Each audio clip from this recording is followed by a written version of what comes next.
Friends, మీలో ఎవరైనా సరే ఇటీవల కాలంలో మంగళగిరి రైల్వే స్టేషన్ విజిట్ చేశారా? చేయకపోతే ఒక్కసారి విజిట్ చేయండి.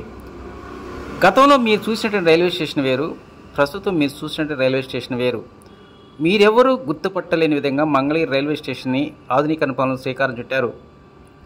కేంద్ర ప్రభుత్వం ఎంతో ప్రతిష్టాత్మకంగా నిర్మాణ పనులు చేపడుతున్నటువంటి అమృత భారత్ రైల్వే స్టేషన్ స్కీమ్ కింద 12.6 కోట్ల రూపాయల వ్యయంతో మంగళగిరి రైల్వే స్టేషన్కి అభివృద్ధి పనులు శ్రీకారం చుట్టారు. అయితే ఈరోజు సాయంత్రం నుంచి రైల్వే అధికారులు మాత్రం ప్రయాణికులకి ఎంతగానో ఉపయోగపడేటువంటి ఒక కొత్త పరికరాన్ని ఈ రైల్వే స్టేషన్లో అందుబాటులో తీసుకొచ్చారు.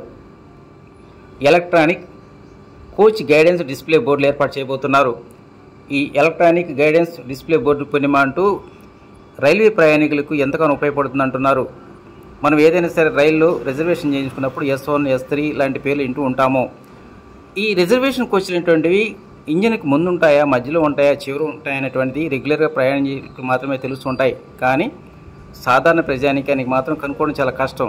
కానీ ఇక నుంచి ఈ డిస్ప్లే బోర్డులు పుణ్యమా అంటూ మన యొక్క కోచ్ని గుర్తించడానికి చాలా ఈజీగా ఉంటుంది.